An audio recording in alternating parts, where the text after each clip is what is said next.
It did seem to really be there. It was elongating now, as though something, this black thing, had been on all fours and was now standing up, to stand over the patient in his bed. An intruder. Someone here to attack the patient, or just someone mentally unstable who had somehow found a way in.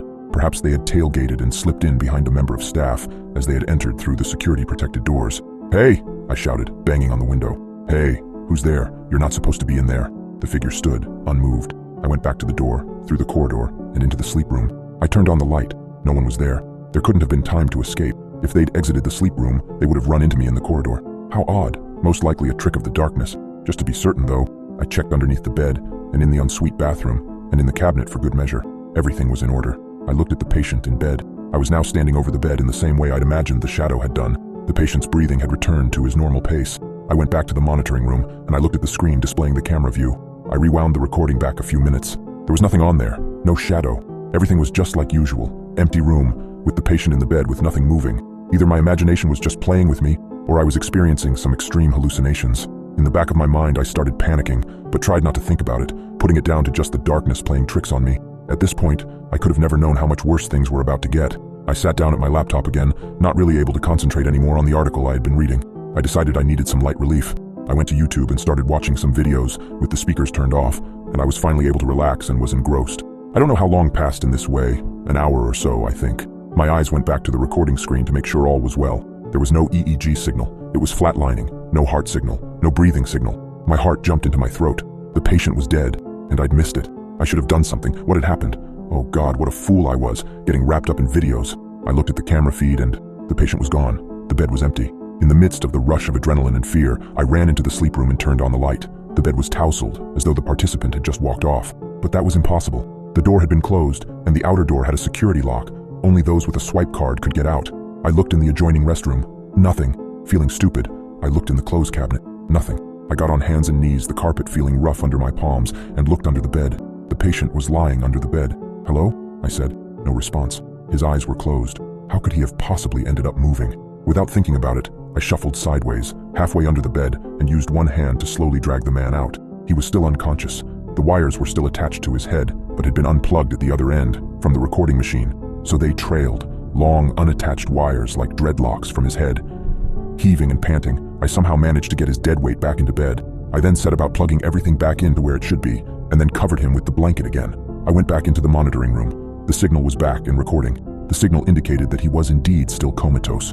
How had he managed to get out of bed? Only one way to find out. The video. Visual evidence. With that, we'd know exactly what happened. So I clicked rewind on the video feed. The past hour was just a blank, dead screen.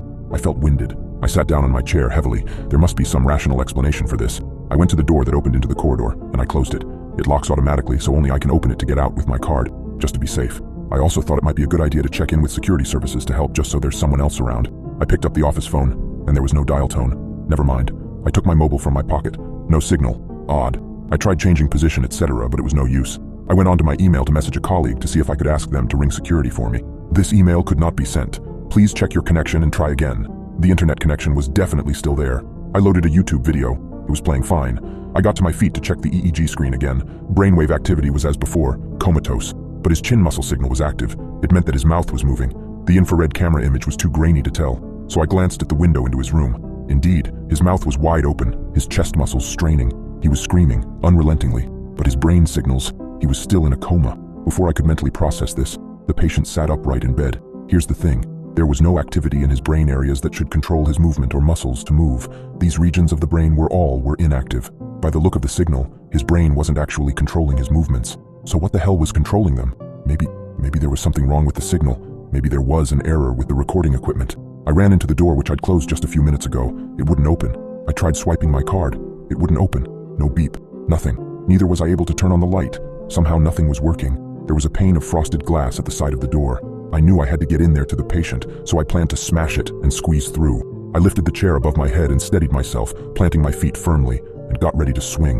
That was until someone pushed me. Someone shoved me, forcefully, away from the door. I toppled over, the chair falling from my grip, onto me in a confused, tumultuous movement where I couldn't tell where my head was in relation to my feet and the floor. I managed to untangle myself, pushing the chair off me, not thinking about the malicious force that had thrown me onto the floor. The recording computer monitors went dark.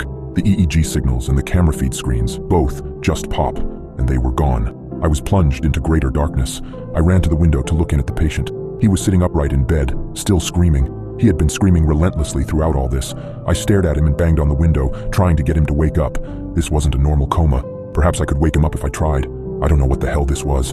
I was willing to throw all protocol out of the window now, and then someone closed the blind from the other room. I just stood there staring at it.